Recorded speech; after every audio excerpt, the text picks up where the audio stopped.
Do we have the chair of the panel in our office?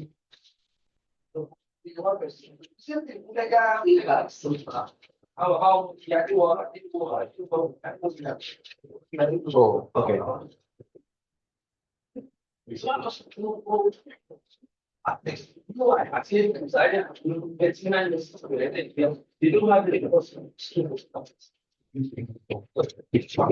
The respondent is online. Do you have any discussants here? Okay, your name, please.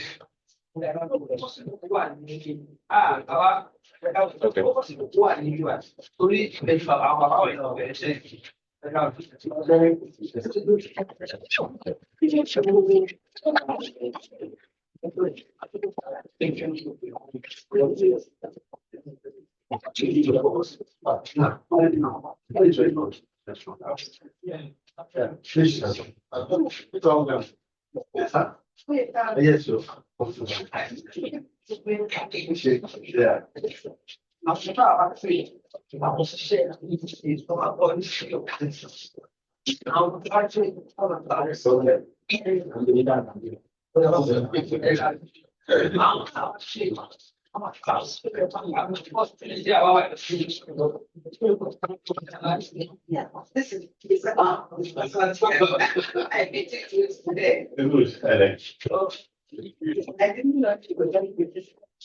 I saw you and I'm not like welcome to that street.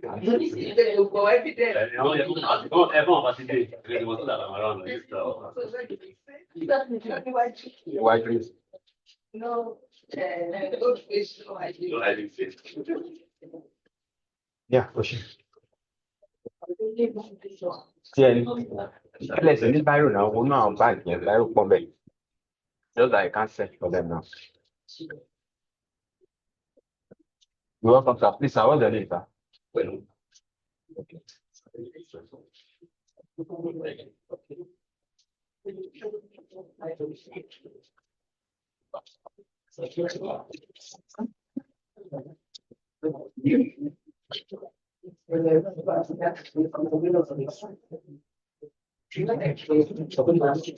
So this man starts 9:15, so we have 5 minutes more. Okay, so wait. So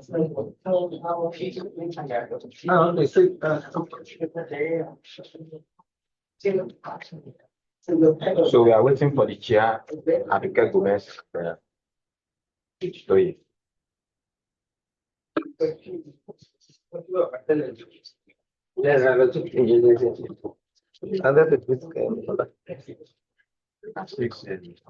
You can hear you.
Yes, we can start.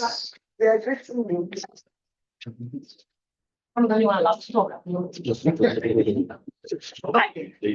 It's just online. It's just can't see them. So I can actually see. Okay. Well, I kind of like need that you move. I take 30 minutes. Yes, ma'am. Hi, morning. Can you hear me? Yes, Yes, I can. Good morning, Hey, did you? and good morning, everybody. We are here to discuss Kola's new and exciting film. I'm going to start by asking the panel to introduce themselves to Kola and to the rest of the room. I'm assuming everybody doesn't know everybody. And Deji, let's start with you.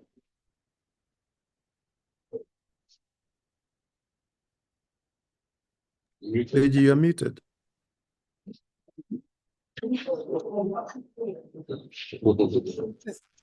Can you hear me? Yes, you can now. Hi, morning. Good morning, Ms. Gomez. Yeah, my name is Deji Toye. I'm a lawyer by day, most of the time. But I'm also interested in cultural affairs. So I'm in a way also Increase your volume. Hello? Am I more audible now? Yeah, I think so. Okay, sorry about that. I say my name is Deji Toye. I'm a lawyer most of the time. Also interested in cultural affairs. I'm in a way also involved in the Ebrohimie Road project. Kola was gracious to invite me to participate in aspects of the production. I did. Thank you. Thank you. My name is Monora Wood. I'm a writer, journalist, and editor critic. Yeah. That's sorry. Go on. Okay. Can I talk? Oh, let's talk. Yeah, so my name is Monora Wood. I'm a writer, journalist, editor, critic, general arts person. Thank you. Good morning, everybody. My name is Kwelu. You want to walk out? Okay.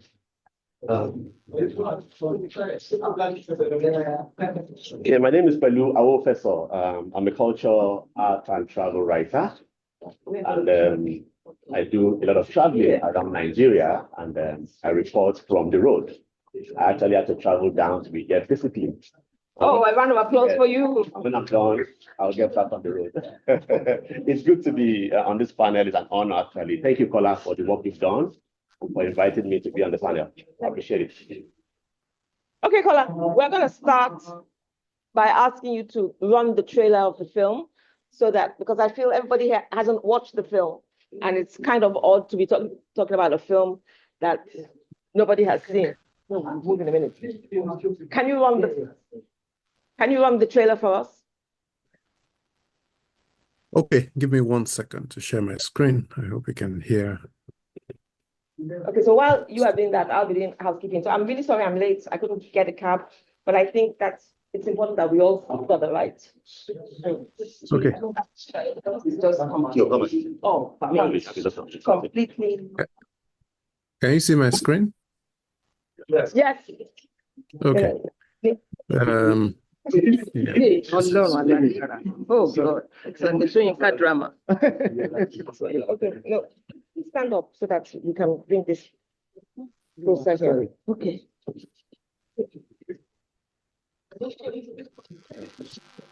Wherever we pass through, consciously or unconsciously, I believe makes deep imprints in us as people. Actually, if you are trekking, you can miss 8 Ebrohimie Street. This on the left. The most dramatic and significant achievement of Ebrohimie Road was that it was from there I went into detention, and it was back there to which I returned. Do you think you got yourself involved in politics in any way before the authorities took you away some 26 months ago? This was a professional who found himself in an academic environment that is laced with mines and grenades. How do you feel about your release from detention after 26 months? Of course, we students did know quite a bit of what was happening to our favorite teacher. He left with a promise to come back shortly after, and he never came back to the University of Ibadan.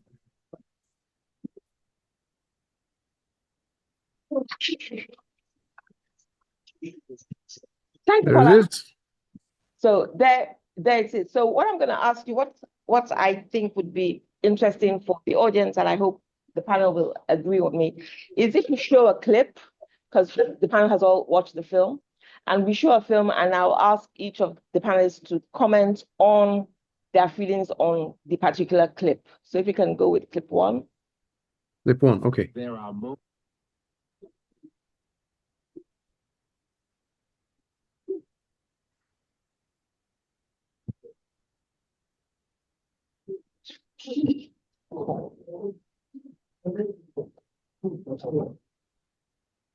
Sorry, give me a second. Okay. While you're queuing that, I'm going to ask each of the panelists to do a quick 2 minutes on what their reactions were to the film. Let me start with you. Okay, thank you. This film was a pleasure to watch. It was also painful to watch it in several ways. First, it was good to be able to see the history of Professor Wole Soyinka that you probably didn't even know about. Okay, we know him as a Nobel Prize winner. We know him as a playwright, as an author, as everything. But some of the things that happened in his life when he was younger are not things that many people know about. So this documentary actually takes you right into that past, especially as it relates to his time on the University of Ibadan campus and the particular building that he lived in. And that place became relevant on so many levels. Like you heard him say in the short clip, that was where he was arrested in the 70s by the military government, and he was sent to prison. And after spending about maybe 2.5 years or 3 years in prison, that was the same place in the country, right on the campus. And the building is still there. Unfortunately, the building that must have been very, very beautiful and very scenic at the time, based on the feedback that we're getting, is now completely degraded. You go back there now and you will not be able to relate it to the building that used to be some 40 years ago. It is a painful part of the story because it just shows you that Nigeria has never been a country that is conscious and ready to preserve anything about its history, whether personal, institutional, or in any format. So that's where the sadness comes for me. And you see different speakers repeat this over and over again, that this building should be more significant to us as a country compared to the way we've left it. And it goes on and on. This is just an intro, and then there's more to say. Yeah. Yes. Coming into the Lagos Unilag campus this morning, I thought about the film because at some point during the film, he had been at Unilag originally before doing his best to get an appointment at the University of Ibadan. And one of the reasons for him wanting to leave Unilag was that it was not sufficiently wooded. So when I came in through here today, I thought not sufficiently wooded. And it's just wonderful. I've seen quite a number of documentaries and films about Soyinka, and I've often said to friends that Soyinka, I've sometimes compared Soyinka unfavorably to Ngugi in one aspect, in the sense that if you meet Ngugi, you have a sense of the person, the human being, and I've always felt that great as Soyinka is, we tend to approach Soyinka as an Orisha. We tend to go to him as this, inscrutable literary patriarch, and we tend not to really see. But this film presents us Soyinka the human being. And I think it stands out in all the films that I've seen, I've been in even one documentary on Shoyinka before, and this one is a perfect combination. In fact, it lifts the lid on the personal. And you see the impact on him and on his children, not just the reflections of what happened then, but also and how things have changed and their relationship to the house itself. I think it's significant that in a house where before he had all these quote unquote chieftains, the artifacts. Now, the wonderful professor that is there now, there's a cross at the door. Nobody talks about that in the film, but that says something. There's a cross at the door. And then when he's taking us around the room in the film, the rooms of the house, at some point you get to a room that has a Catholic figurine.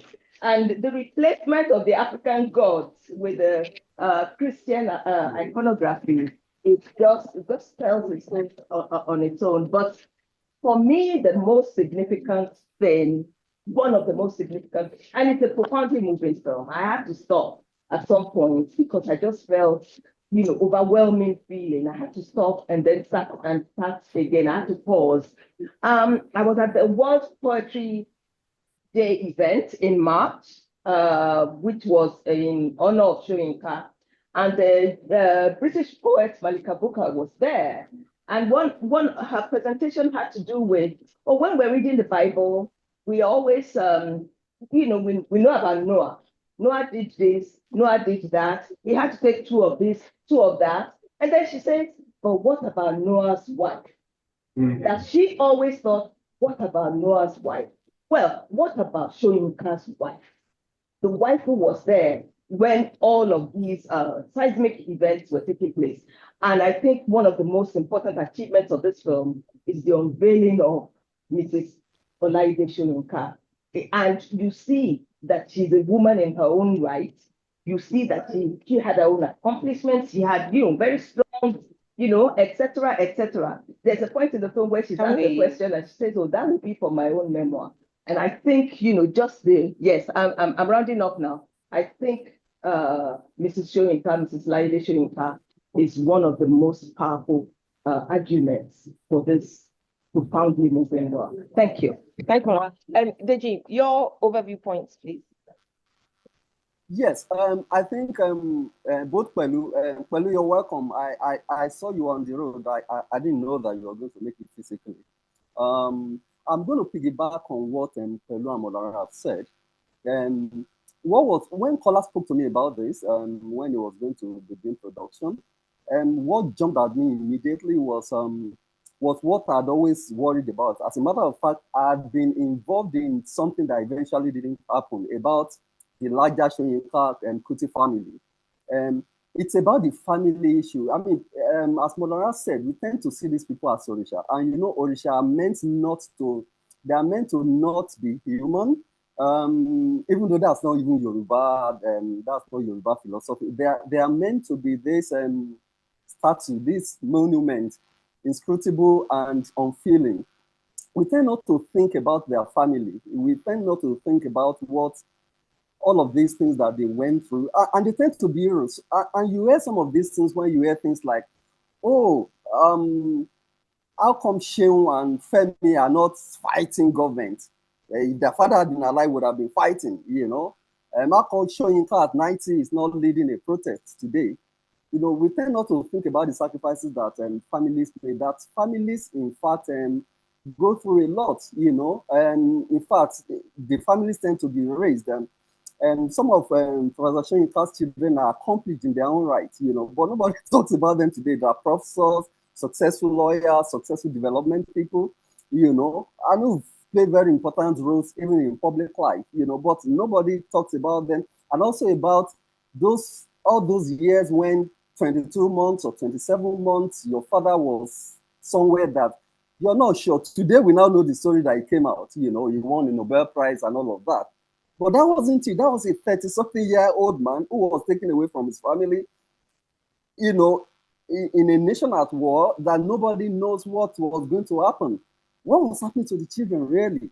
And I think what this film did was to peel back that story. As I told Kola then, I always thought about a documentary where you do this about the Mandela children, about Ganifa and children, about Kensarua children, about Shoyinka children, and I hope we are still going to make that kind of film. But I think if this is going to be a model for that kind of film, so let families tell their stories about what went on, when all of these things that we tend to celebrate and we tend to almost make as though it's a bloodline that then means that those families need to be the people doing all of the heavy lifting for us in public life. So I think for me, that's what's important in that story. Thank you. Thank you. So, Kola, can we have the first clip, which I believe is Shoyinka talking about the house? Yes. I not only chose it, I campaigned for it, I lobbied for it, I cheated for it, I beat people up for it to make sure I had that particular house, anything it took. And really, I recall sometimes we would rehearse until late in town when I was born in 1960 miles to regional theater and so on. And then after rehearsal, we go to one of the nightclubs, listen to Today Nightingale, Orlando Julius, etc., till very early hours of the morning. To be able to get back, go to bed quietly, wake up and start working the rest of the day. Ebrohimie was one of those places where I enjoyed that sense of solitude. For me, hearing Professor Shoyinka talking about the house in sort of like a nostalgic way was very moving. I don't know what the other panelists feel when you saw that part when he was talking about the house. Mola? Well, a bit like what I already said earlier, even just the fact that he did everything to try to get that place, and what they were able to do there, the memories of the place, and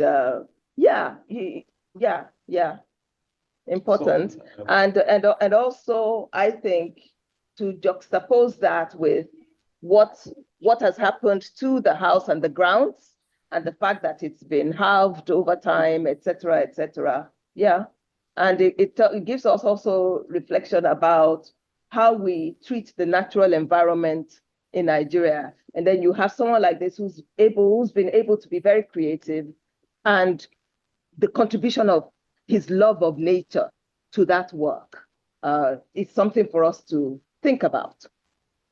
Yeah, so I mean, when I talk about this film being painful to watch, I couldn't watch it more than once. Normally, when you're going to be discussing a film like this, you should normally watch like twice or three times and take your notes. I watched it once and I just couldn't carry on because the anger was just too much for me to handle. So you can hear Wole Soyinka talking about what he did to get that building, or that bungalow.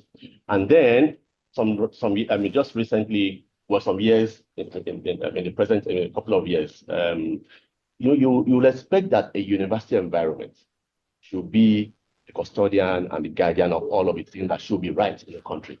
But it's the same university that is trying to demolish that building, trying to put a mall in that same space, already there's a bank around that area. They have plans to develop that basically some sort of non-entity.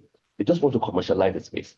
If the university that's supposed to help us get a better environment can't even preserve a single building, what do you think is going to be happening in the outside world? So you go to that building now. Now there's also a bungalow close to that building, which served as what one of the people called no man's land. So almost all the important actors that who have sadly passed away, stayed in that place. I think that place is demolished now. So we just remain a country that refuses to be serious about history and refuse to preserve it. So you watch that documentary, and you'll be feeling the pain as these old people were talking about their experiences in that space and what has become of it now. So why would I go to UI? And I can't tell. I've been to that. I didn't school there, but I've been there several times. If I knew that Wole Soyinka's home was there and it was preserved and I could go in there and have a look, everybody will go. And the University of Ibadan will be the better for it. But look at what has happened. And if there was a plaque, and if there was a sign that said Exactly. Wole Soyinka Exactly. here. In the well, I don't want to jump ahead of the document. I guess we're going to see some clips. Yes. So, Deji. Yes.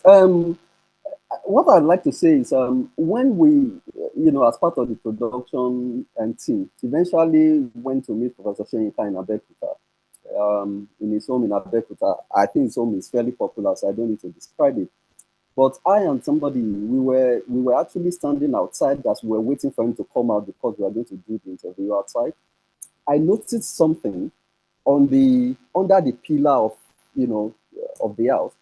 I noticed this tiny passage of ants. I don't know how to describe it. It's not open.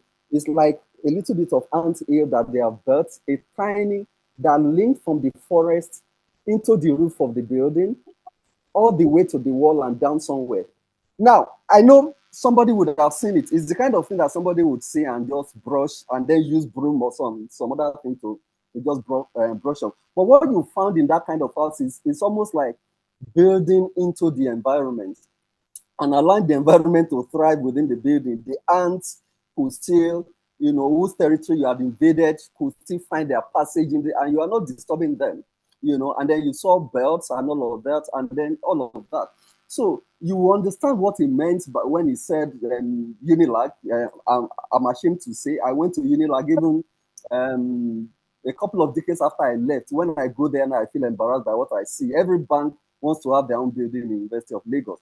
So if he had said that sometime in the 50s, in the 60s, he didn't find Unilag sufficiently, wooded, for him. I imagine what that meant for him when I went to Abeokuta and I saw, somebody who allow columns of ants to just thrive, in your building, to just live, and all of that.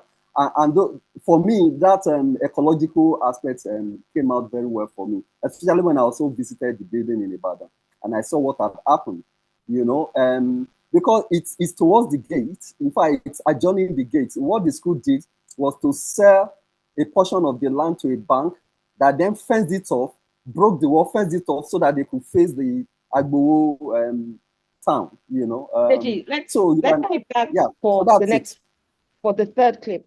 Let's go to the second clip now, which is Soyinka's daughters talking about what memory is.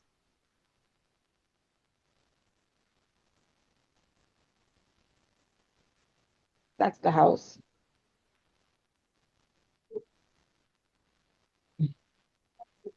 So does he want to go back there with you? Is the question, would you want to go back to Ebrohimie Road? What does it mean to him again? Is that sometimes when you create an imagination for yourself, there's an inner sanctuary for you. There's an outer sanctuary. And sometimes seeing it, things disrupt that for you. And you often want to maintain your memories as they are. That's very key. You want to maintain them. And I remember going to eat Ebrohimie Road when we went there, when I think it was Mom's 70th birthday, and we all traveled home. And it was a shattering of something. I said, I wish I didn't come, because I had this, and it was my safe space. I didn't imagine the emotions of it. I didn't imagine the reality, but the way it looked now was very jarring to the soul. And I think for Dad, in many ways, the confrontation with that is unnerving, because he's been able to write based upon a particular picture, an image, and he uses that image to project out. So to confront it in the physical ways that you're asking him to do is both a difficult emotional journey, but it also kind of destabilizing, in many ways. And I think he kind of tends, so he's gone into UI. And he's heard about what's happened with Ebrohimie. He's made his peace after he went to Ife, came back, went back and forth. And his artwork, how Daddy creates that space for himself, wherever he is, he becomes at peace when he walks there. And for us, I think we began to adopt that because we grew up in that. You get there, there's a mood. It's shaded, it's quieter. It's more restive, and that's where he writes from. So he comes out and then he's able to do fun with everybody else. He needs to go back there. And so I think it's difficult to see it's difficult even for us. My sister was very brave. She went up, spoke to the new owner and so on. I think Dad would find it very difficult to do that. And also eventually became my mom's, house. And, it wasn't a place he could go in and out. Their relationship didn't just end. It always continued in many ways for many years. And I was in college before they actually did a final, almost at the end of before they finally divorced and so on. And so, and then it continued in her name place. So what does going back there mean? You have to take in all the afters of the before. You want him to do the before, but it's difficult to do that when there's so many afters that have followed. Thank you. Mara, this clip particularly shows I'm going to go back to the, you seem, no, I'm not, I'm listening, okay. This clip particularly highlights your earlier comments on the disconsonance between how the house was from the photographs of when Shoyinka was there and the new owner who I think it's interesting, is so open and please come proud. In. I'm so proud. History of the place. But it's the it's a dissonance, isn't it? You want to talk about that? It's its own commentary on Nigeria and what's happened to us over the past many decades. I mean, for a start, the fact that Shoyinka could campaign to get this place, fight for it, to get this place. Could a Shoyinka get that place in any university in Nigeria now? That already tells you where we're, the kind of even degradation that we've already experienced. Would that even be possible in the Nigeria of today? Whoever he was, however internationally renowned he was able to do that in a more sane Nigeria, in a better Nigeria. And that's something for us to ponder. And yes, the replacement, it's a bit like, places like Jazzville becoming Praiseville, etc. It's about this rampant Christianity that we're all living in Nigeria. And it's interesting because it also shows, the filmmaker should be commended because there's actually no commentary on this because a picture tells, is worth 1,000 words. So there's no commentary on this, but you're there and the camera is leading you and the camera is hazy and slow. It's saying, go, and you too see, you understand. And it's just so striking. But I mean, I appreciate the spirit of the professor who lives there now, and the fact that he's appreciative of but there's even along the corridor, there's some sculptures there. They're white, they're sanitized. It's you can see that there's a turning away from ourselves, the artistic representation of the place as it was, the cultural significance of the place from before, and the visual art element of it, or the Yoruba iconography or African art forms. There's a clear moving away from that. And it's for every viewer to look and think and comment themselves and and think what that means. Yes. So one of the things I found striking watching the documentary was seeing an old video of Professor Shoyinka in the garage where he converted into a library and you see all the artifacts, all the sculptural figures, wooden figures that is surrounded it. He had them on the shelves. And I'm like, this must have been in the 60s and the 70s. And how did he feel comfortable at the time when everybody was talking Christianity and all of that? And he had all of these things boldly scattered all over his premises. I thought it was quite significant that he was so solidly behind the shigidis, as people that came in will always call it. What is this man doing? What does shigidi mean for those of us who are not familiar with the term? Shigidi is almost something that it's a carved image. It's a carved image that's supposed to have some powers. Yes. I mean, when we say shigidi for carved images, we're being generic, we're being broad, but shigidi is also a very specific kind of carved image figure. So you see them on the shelves like that with him, and he will sit in the study and work. So he had them in the apartment, he had them in the study. And when I saw that image, I said, I think it's high time we give Wole Soyinka another title. Maybe we'll call him another Abamieda or something, because it takes an unusual person to do the things that he did with all of those figures. We know one person to be Abamieda. I think Wole Soyinka also qualifies to be one, because he has kept to those ideals that he had from when he was a 30-year-old. And it continues. Today, if you go to his home today, you will still see all the shigidi in quotes. All right? Thank you. Where he lives. Deji, quickly Yes, before we go to the next clip.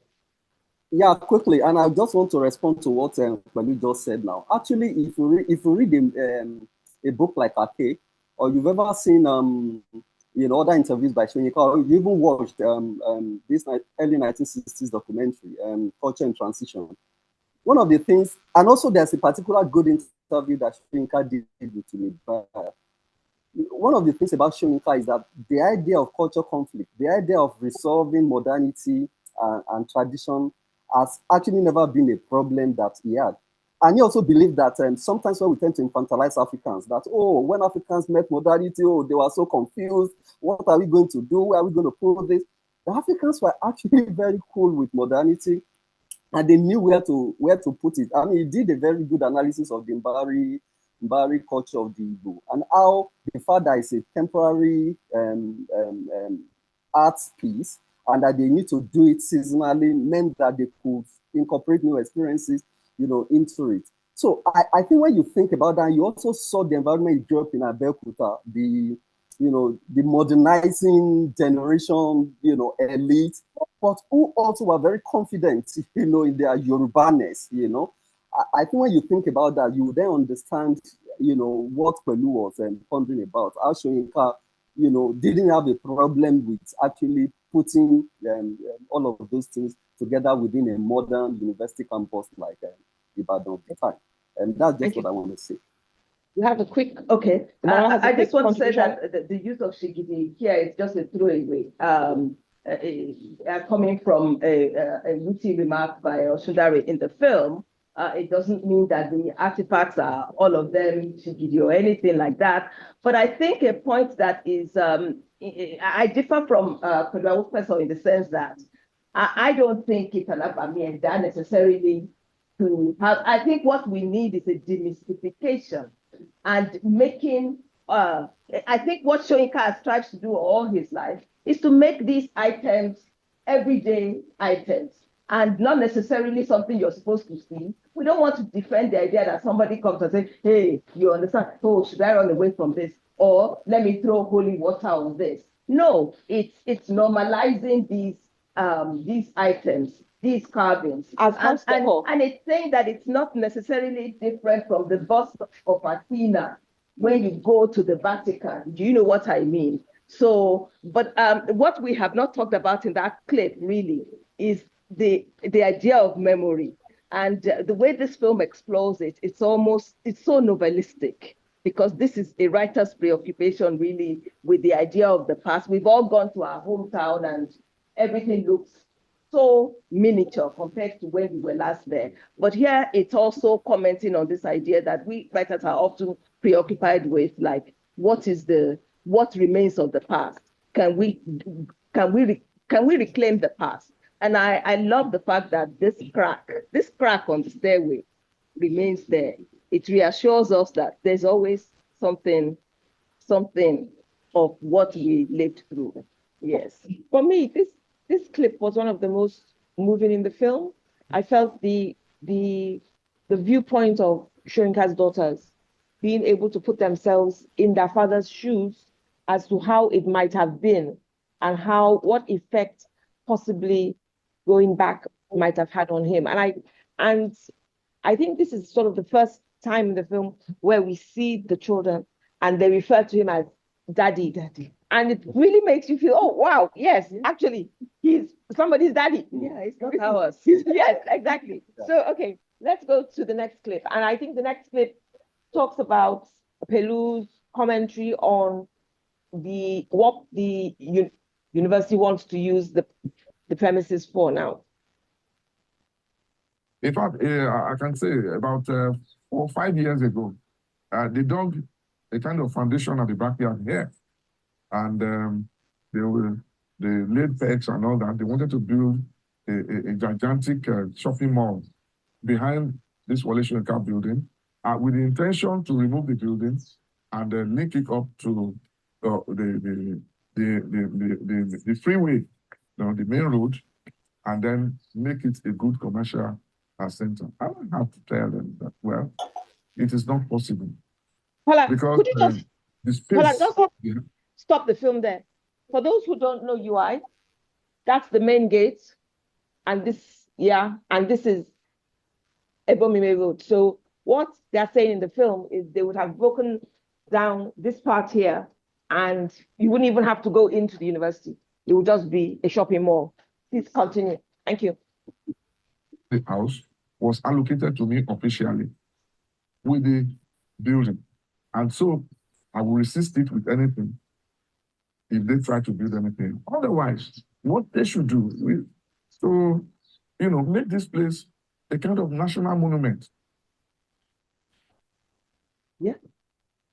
Yes. Thank you very much. Yeah, Mola? absolutely. Absolutely. In the UK, this would be a grade 1 listed building.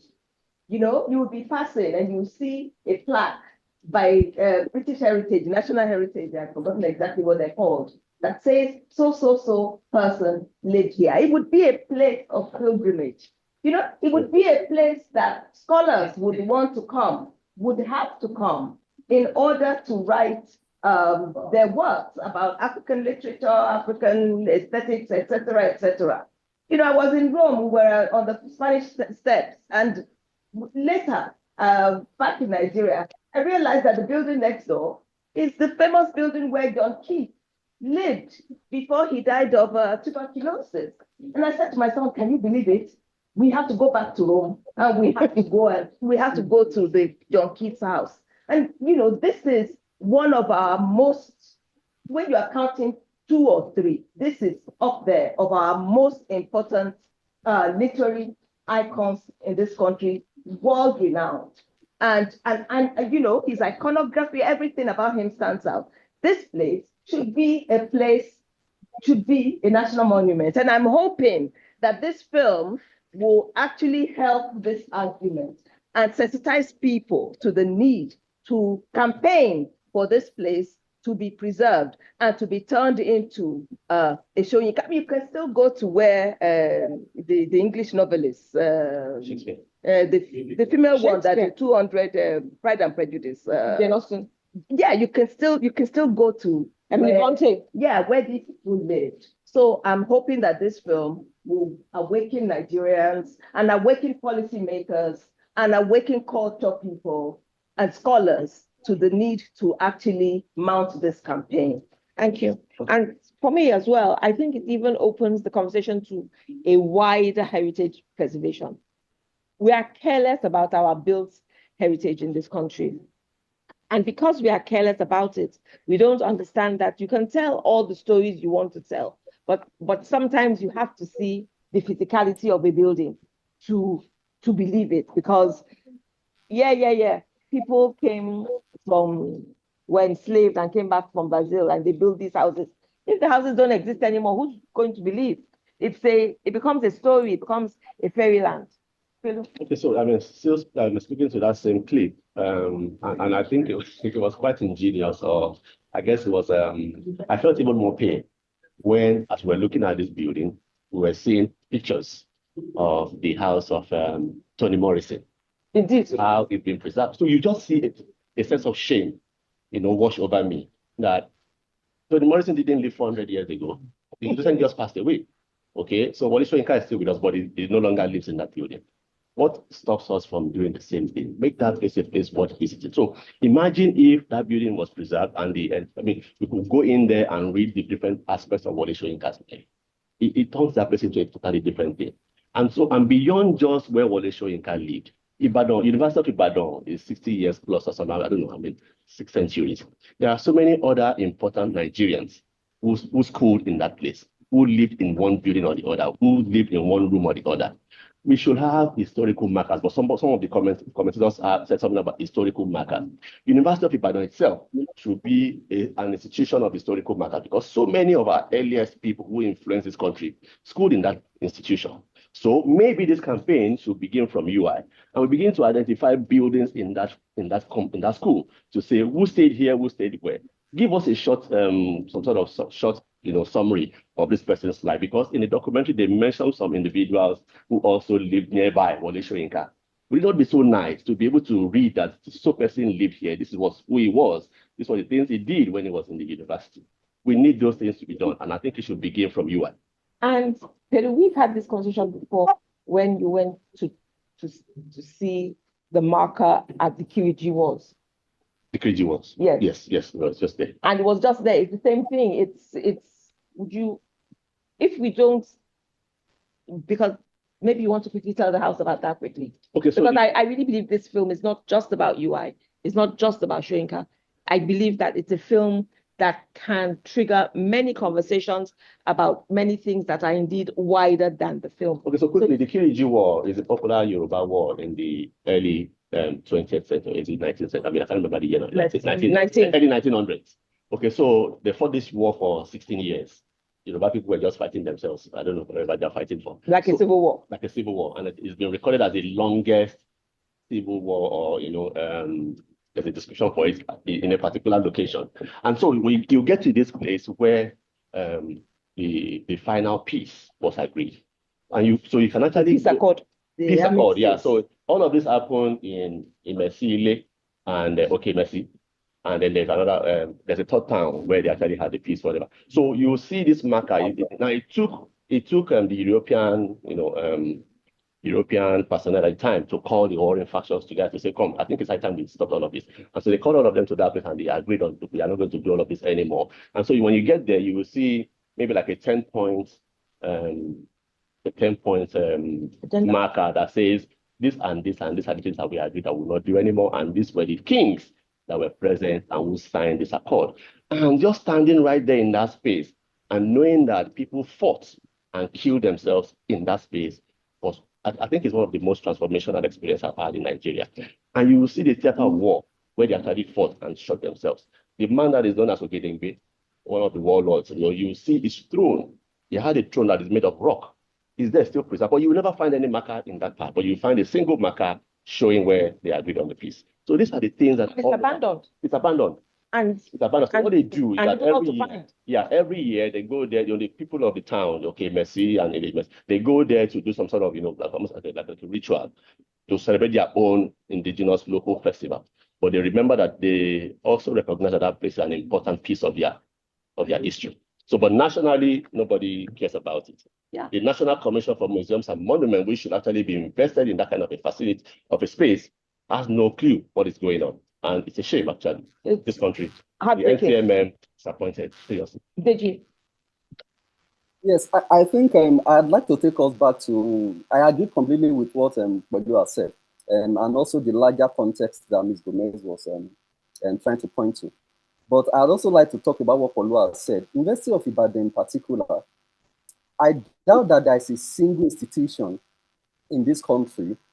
You can go to secondary school, so you can go to, interesting secondary schools like GCI, Government College, Umuahia, and all of that. But if there's a single institution that has produced all together, the generation of the Soyinkas, not just in terms of the writers and culture, in terms of all your super palm sets and the rest of it,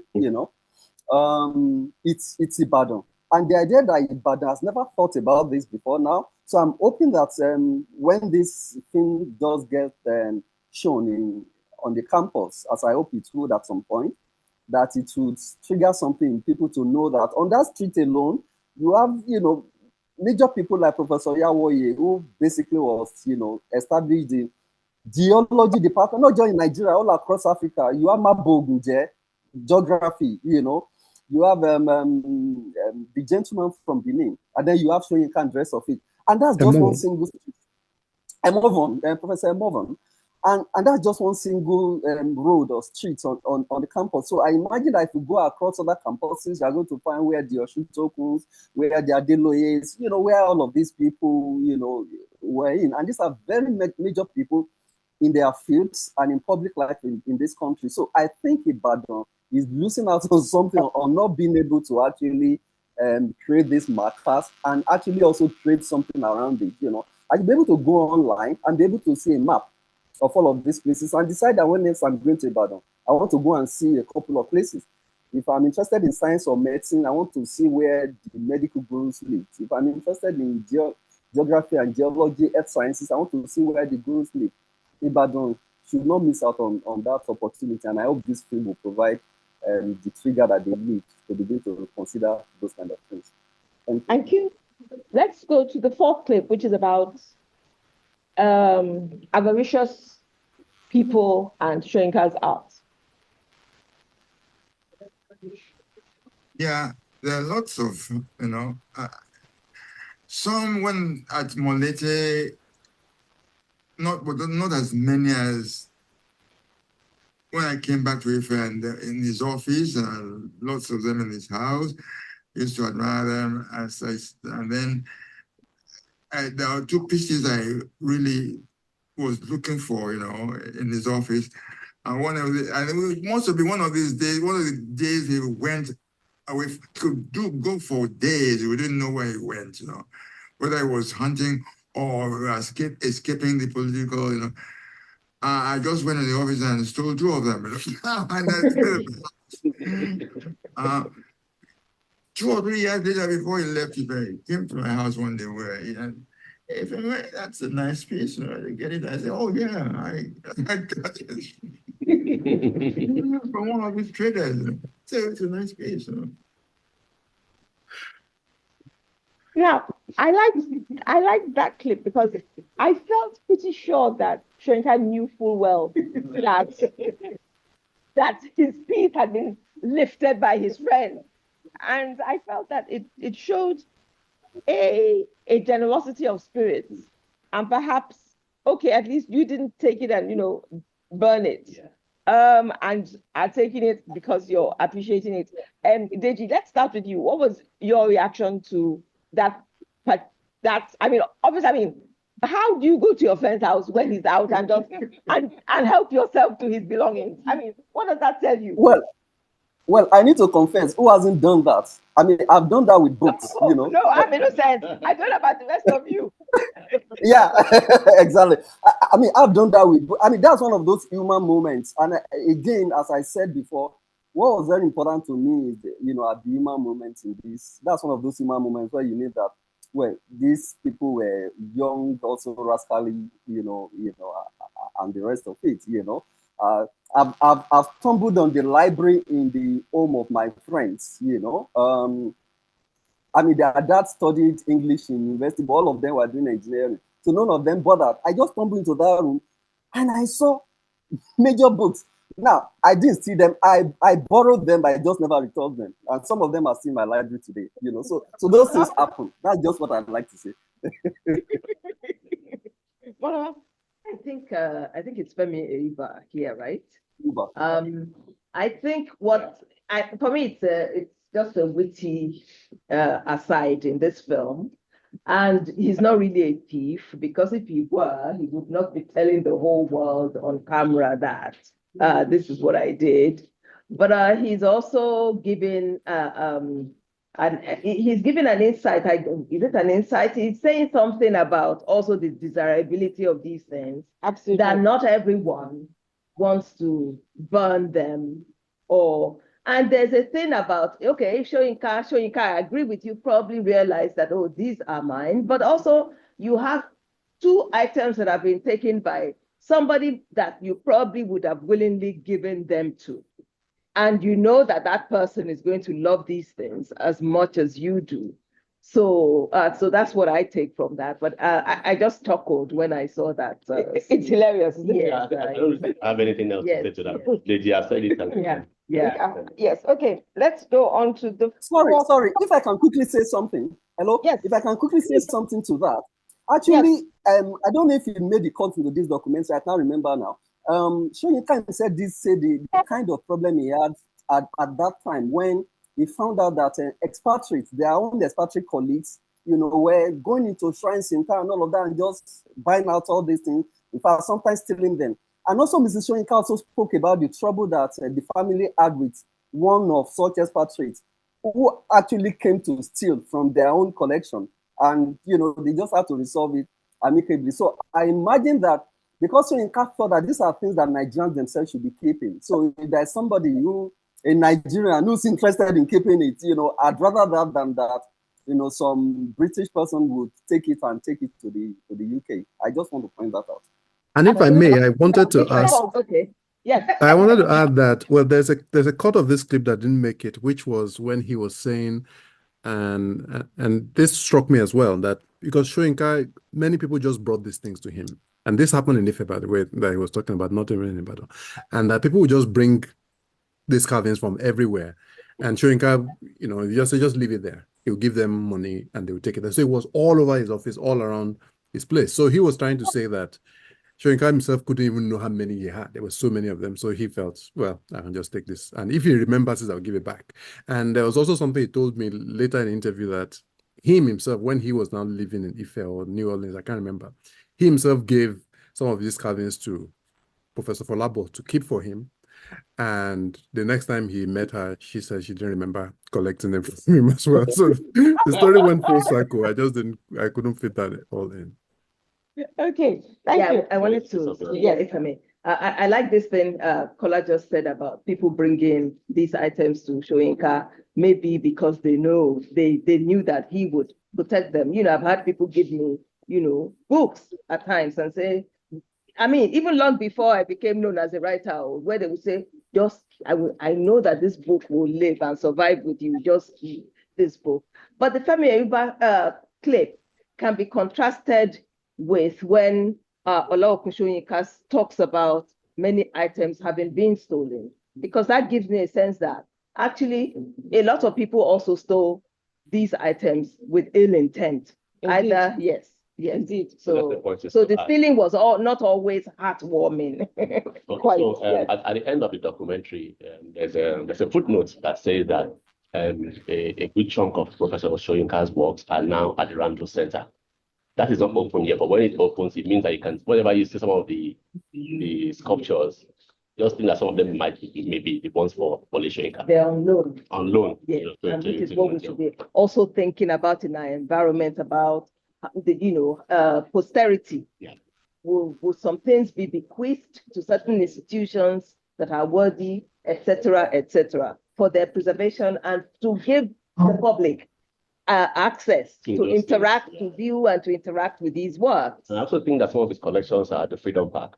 I'm believing so, and I always keep wondering why they are put in one corner, just beyond the gallery there.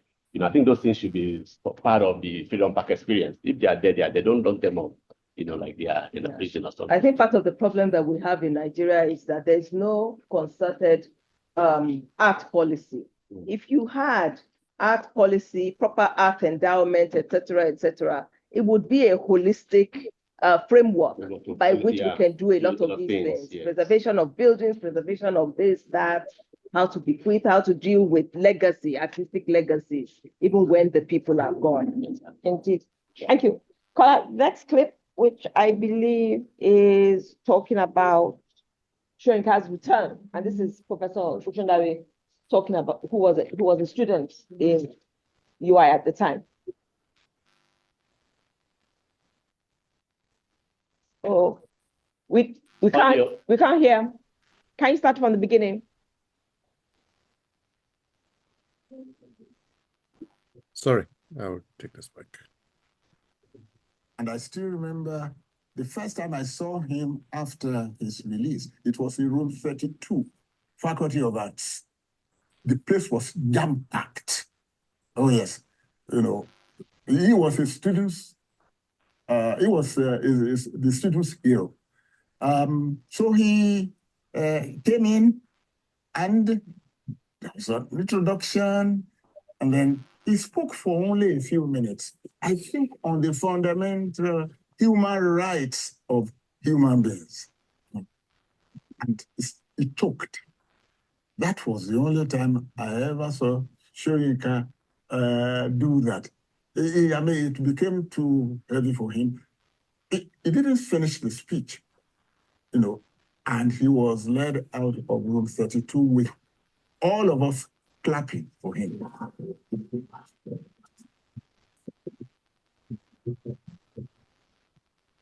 Of course, we students did know quite a bit of what was happening to our favorite teacher. He left with a promise to come back shortly after.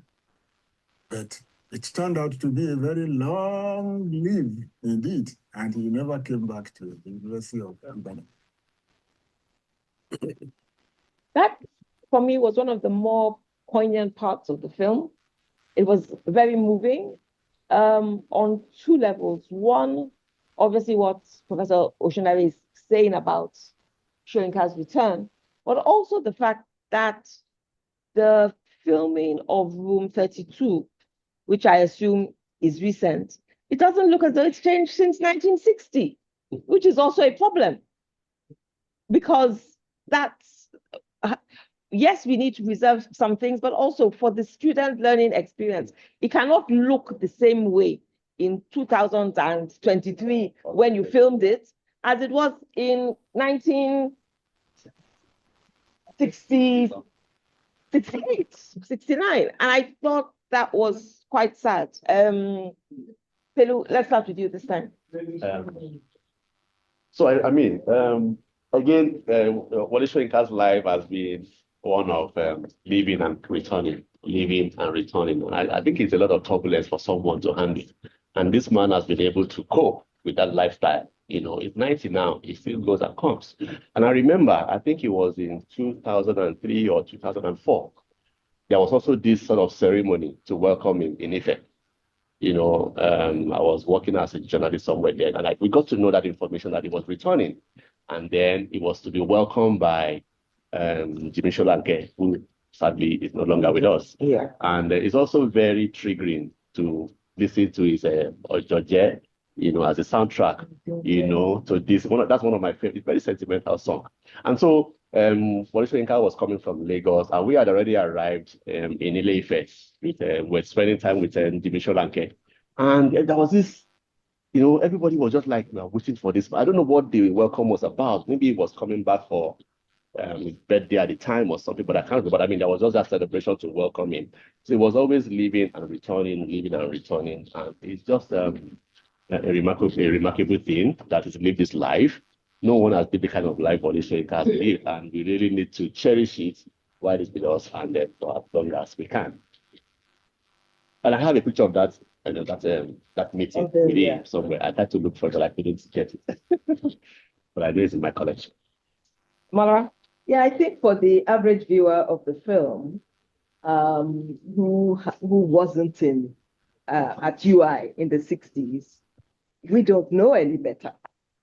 And I thought that we don't know. We have no comparative lenses with which to know that this is what it looked like in the 60s, unless we will go and check. So I think for most viewers, that might not be the thing that would hit them the most. And I thought maybe the filmmaker made it black and white just to give us a sense of archive, a sense of the past.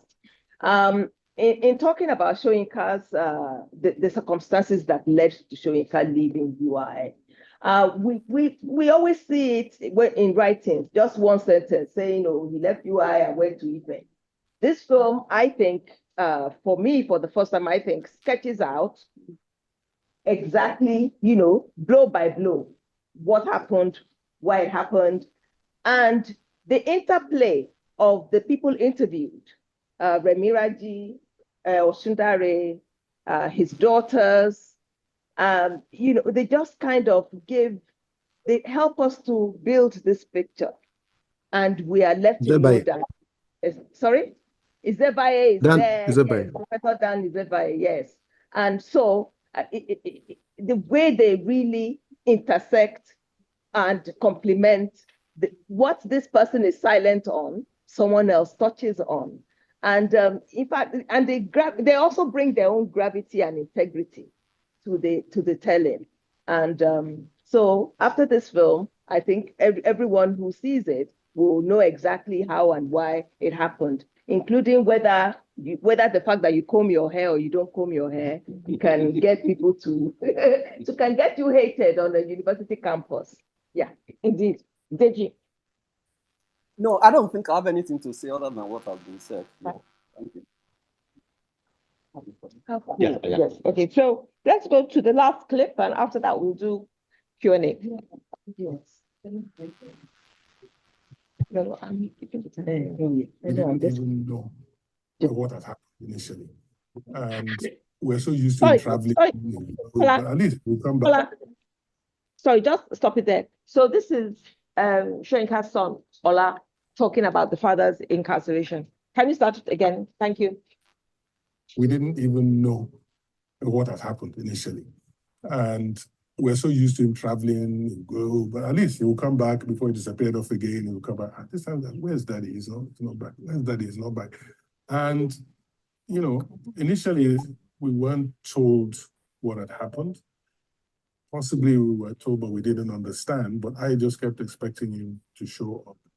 And he didn't. And for a, 10-year-old, even a month is a very long time. So this prolonged absence. Then she discovered he's in jail. What did he do? So we had to be disabused of the thought that maybe our father was a criminal.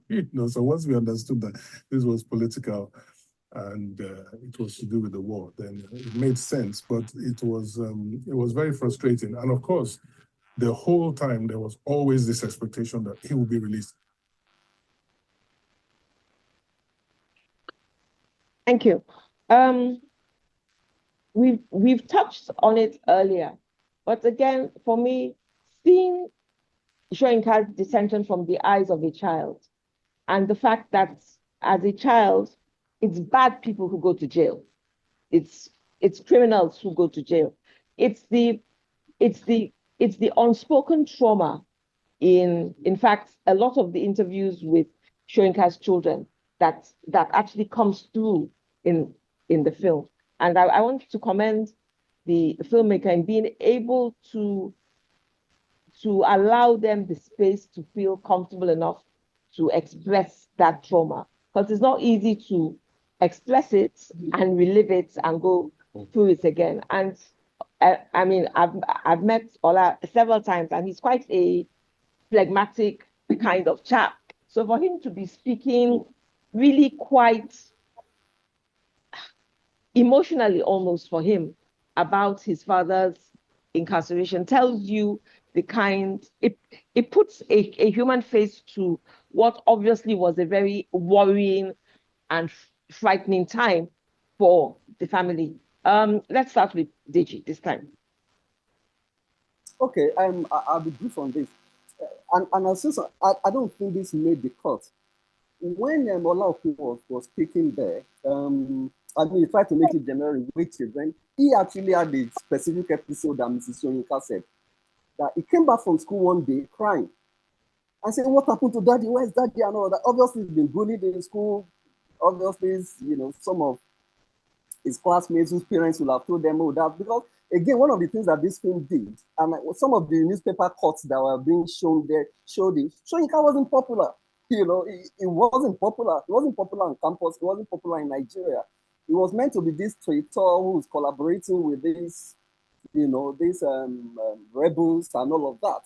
So he came back from school crying and all of that. And Mrs. Shoyinka said, she had to sit him down and try to explain to him. And even when he's talking about it there, I'm sure he's just using an adult when he say, oh, we know it's political. No child knows anything about political. But obviously, that's a way he has tried to resolve it that, okay, maybe it's not so bad and all of that.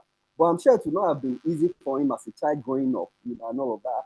And again, for me, like I said, that's what's important to me. The idea that we have to know that beyond all of these things, our family, our kids, all of that, some of us, the most traumatic thing that's happened to us is that daddy would come back at 5 p.m. every day. And then one day we were waiting, expecting the car on, and they come out till 7. That's the most traumatic that a lot of kids have been through. Then think about your dad being away and you're not sure that it's going to be back. So for me, this is a very, very important part of the documentary, that family story and the trauma, went with it. Thank you. Philip? I'm not sure what I can say to this particular clip because okay, yeah, I mean, we've seen the son speak about his memory. There's also the part where Markin also speaks about his own memory of the building, and he said, "Look, I'm the last person to live in this place before we finally left it." So it was just good to hear the children talk about their own memory of this particular building. One of the older sister was able to visit, like the younger sister said. But when Wole Soyinka was asked if he would, they tried to convince him to go. He said, not a ghost of a chance. So he didn't feel like he didn't want to go back and see that place the way it was. And like his daughter said, it will affect the memory that he has of that particular place. So I think it was just good to hear all of them share their thoughts about what living in that space meant to them and the sort of experiences they had, growing up in the apartment. Yeah, when Ilema Soyinka is talking about being the last born and the fact that even a lot of the things that happened in the place, he didn't have a memory of some of these things until much later on. That's the other son that we haven't seen here. Yes, and you almost want to hug him. Yes, right. Because he sounds as though he feels left out. He missed out. And, even that perspective as the last born, the baby of the family, that perspective is still so important. But when the children are talking, it's just interesting to read the body language.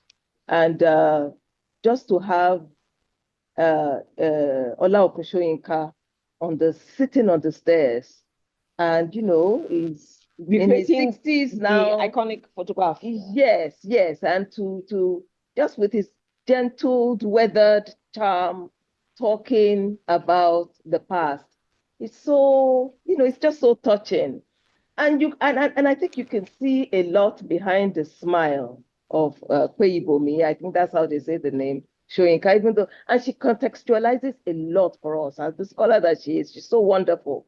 But there's a lot behind that smile, a lot of, pain that. Yes, there is. And you can see that. It comes over the screen. Yeah. Yes.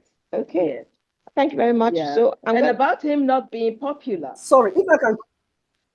About him not being popular, Emma Bino, about him not being popular.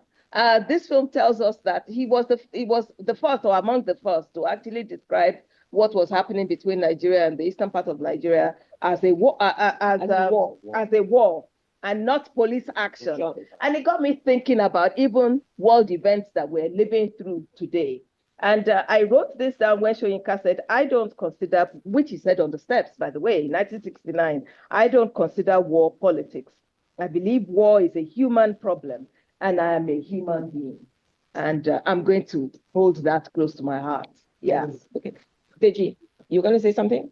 Sorry, if I can quickly interject. Yes. In fact, I was going to say that, or Timonara said it just now.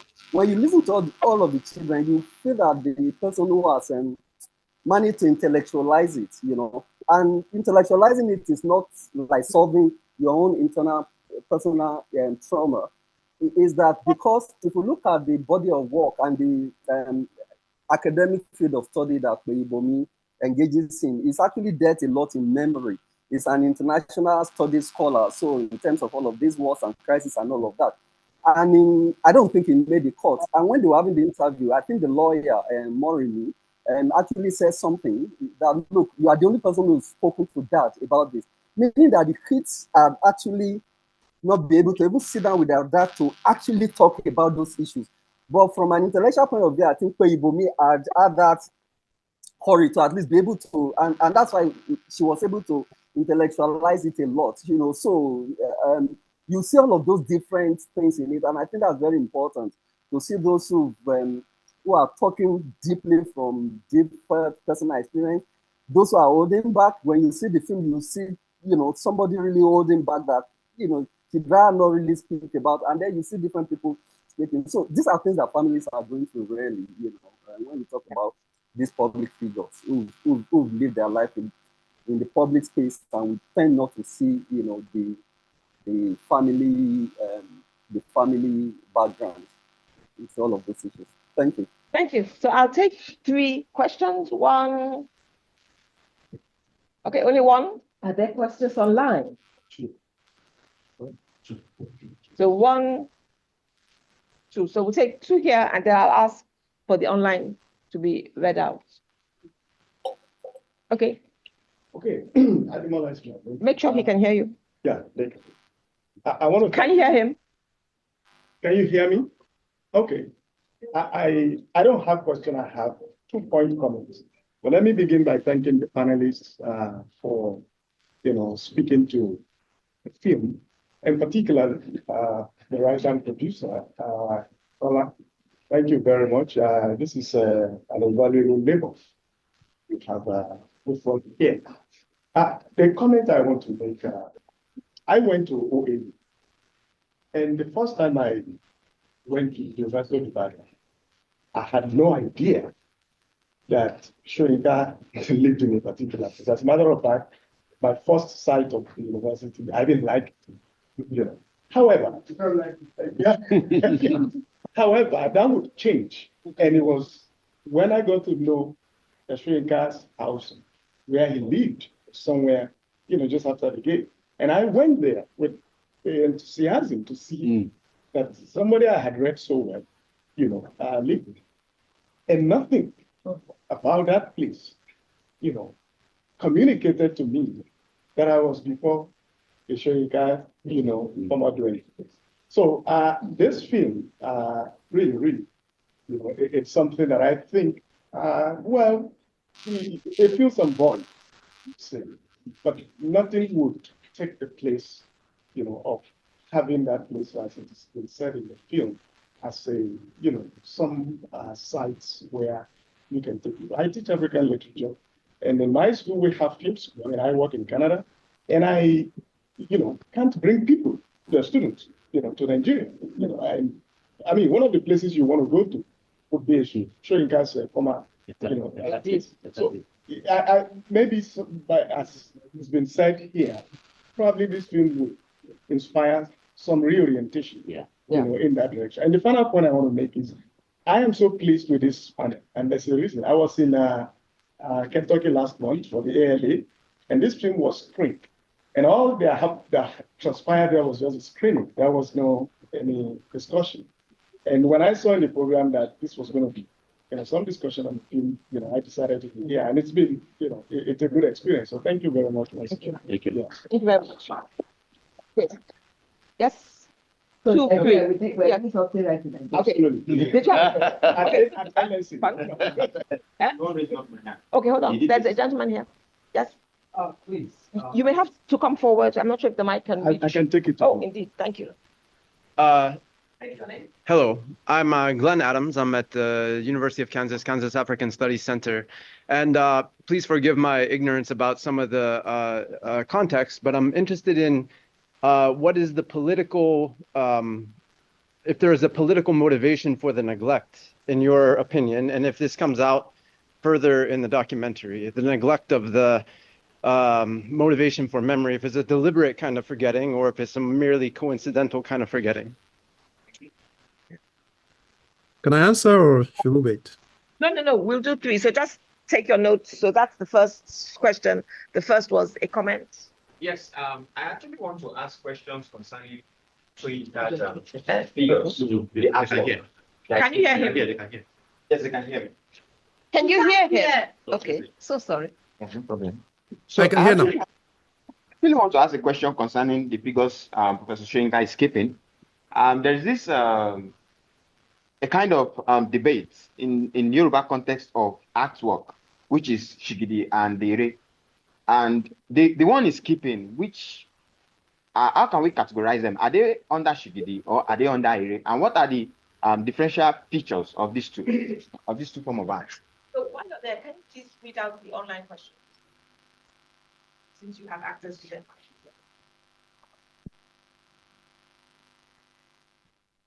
Okay. There's none yet. Okay, there's none. Okay, fine. Okay. So, Kola, over to you. Thank you very much.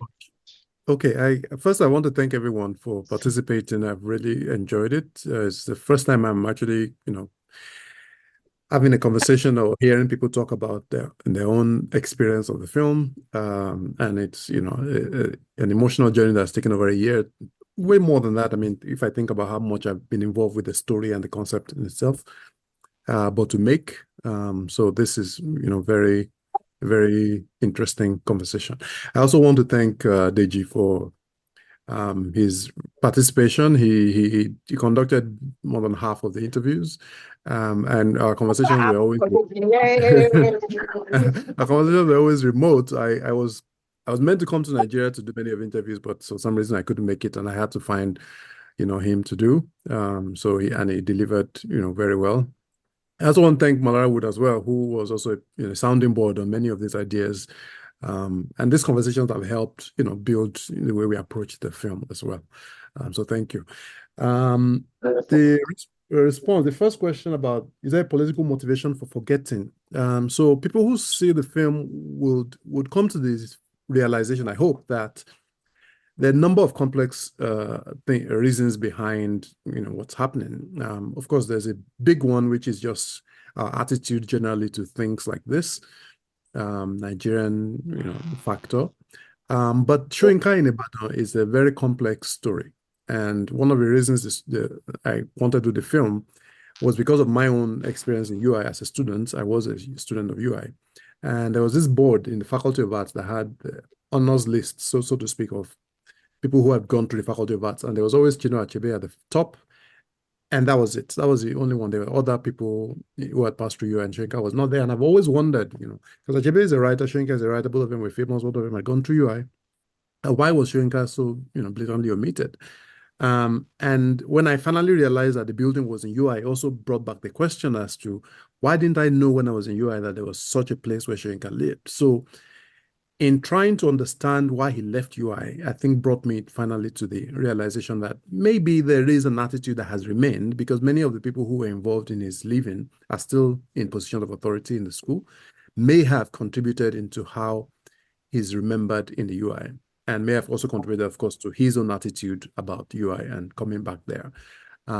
So that's what I've come to, is a particular political situation that happened there that led to his leaving, which you will find out when you watch this film, which also then coincides with the big Nigerian issue of how we remember people and how we document things. Okay, that's that. The other one about the carvings, Shoinka is just a collector. It's a collector of different Yoruba art, and I think everybody has talked about this earlier, that he also mentioned it, likes to be, instead of going to museums, he likes just the art being around him. And I think Ms. Woods also mentioned it earlier, where in other places, art is just a part of life, part of society. It's not always something you have to go to a museum to see. Yes, you go to museums, of course, but when you're walking on the street, the columns, the things on buildings, so these are all supposed to be part of society. It's not supposed to be just separated from you as something you have to go to. So he, as a collector, is not doing it as a religious duty. He's doing it as an artistic duty, basically. That's what I think, and that's what everything has borne out. Of course, people who react to them, at least who reacted to them then, did so from their own religious limitations, like short-sightedness of, Shoinka's house is filled with shigidis and, these religious objects. But he delighted in that. He also laughed at people, I think he liked it because of course he wanted solitude anyway. So if you guys don't want to come to my house because I have carvings there, fine, good for you. More space for me to be myself. There was this anecdote that Makin gave, which didn't make the film, of someone going to the house, I think a housekeeper from the neighbor's house, and saw one of these effigies, these carvings, and thought it was a human being, and she was kneeling down and greeting it. Good evening. I'm trying to see someone in the house, and she spent a few minutes just greeting. Why is this thing not answering me? And then somebody came out and said, "What are you doing there?" There's a carving, and then so those are quite interesting things. I think Shoinka as a dramatist also probably delighted in many of these contact and experiences people had with some of his carvings, along with his own, what inspirational, delight he had from being around them while he works. Yeah, so those are the questions I have. Okay, we have 5 I also minutes. wanted to mention one more thing. Sorry. One more thing I wanted to show you that I discovered while doing the film was this this carving right behind Professor Yuba here. I discovered much of that while I was watching. I didn't know when I was there, though I noticed it then, and I asked him, where he got it. I think he said he got it in New Orleans. I think his wife bought it. But I realized it was similar, much similar to the one right on the cover of the book, the Ibadan Elements, the one on Shoyinka's the right-hand side, almost exactly the same shape and the same design. So I asked him about it much later when I was doing the editing that, did you notice that they were almost similar? And he said, that's quite interesting because his wife had bought this one much recently. And I said, and he told me, I think it was likely a Senufo carving, which is Senufos, at least Senegalese people who make many of these carvings. So Shoyinka is not just a collector of Nigerian art, he was just a collector of art generally, and he liked carvings most importantly. So these are some of the things. I was going to highlight this also in the film, but over time, the cutting and cutting, we realized we just had to focus on the story of the house and not get distracted. There were so many branches we could have gone, but thankfully we have arrived at somewhere coherent. So thank you. So I think that's a good point to end. I think that the point you make that. Can I just ask a question? We only got 5 minutes. No, this one, less than 1 minute. Sorry, sir. You had your chance and you made a comment, not a question. So no, because no time. I'm sorry. So have mercy on him, now. From Canada. So Kola's email is in the thing because the machine switches off, so it's not within my own power. So if I finish and the roundup and you can, then it's okay. I wanted to say that point you made, Kola, on the film is on your hope that the film is a start for many conversations. I think that's a very valid point. And I wonder if that was an aim you had or whether you found, oh my God, this is bigger than what I had intended to do. If you could answer that and then we'll round up. Oh yes, I've always wanted it to further and open many conversations. Part of the film, part of my motivation first was to understand a number of things. Like I said, Shoyinka's time in UI, I had so many questions I wanted to have answered, and the film helped me do that. But the idea of documentation is something I've wrestled with for so long. I did this 3-part series when Ilojoba was demolished. I wrote in The Guardian. That was actually the first time I met Shoyinka himself in person. I have, done YorubaName.com, which is a kind of a documentation project as well. Much of my work has actually engaged with this subject in different ways over the years. So this was my way of, also using film to tell a story of a house that I've been obsessed with for so long. But to tell a larger story of, these things we miss, the things that in front of us that we never really see, but also then to generate the conversation about how does Nigeria deal with its national archives, national monuments. Ilojoba was destroyed right in front of our faces, and sometimes with the collusion of government officials. We talked about National Committee of Museum and Monuments and how inept they sometimes are in the face of keeping our archives secure. And even the physical archives, good national archives, all the newspaper cuttings we found, there are some that we couldn't find, and even the materials, the state in which many of them are, is, it leaves so much to be desired. So there is a number of conversations that I want to have with the film, and I hope that, all the people connected to different aspects of these conversations are able to see and take it from there and become something much bigger than just one person. And that's also why I sold it to Shoyinka himself, who has sworn that he doesn't want any biopic on his life. And I kept telling him, no, it's not just about you. You are a prominent part of the story, of course, but it's about the house. And my exploring of the house, of course, eventually will lead to so many different directions.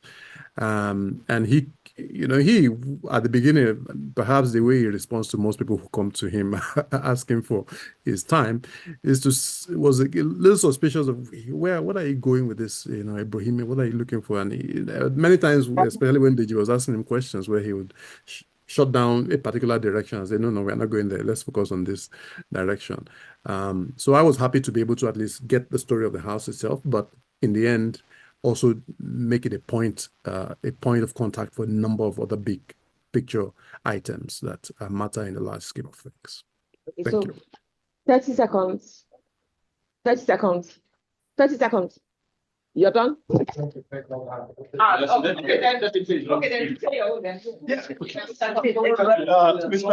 Kola, I want to find out,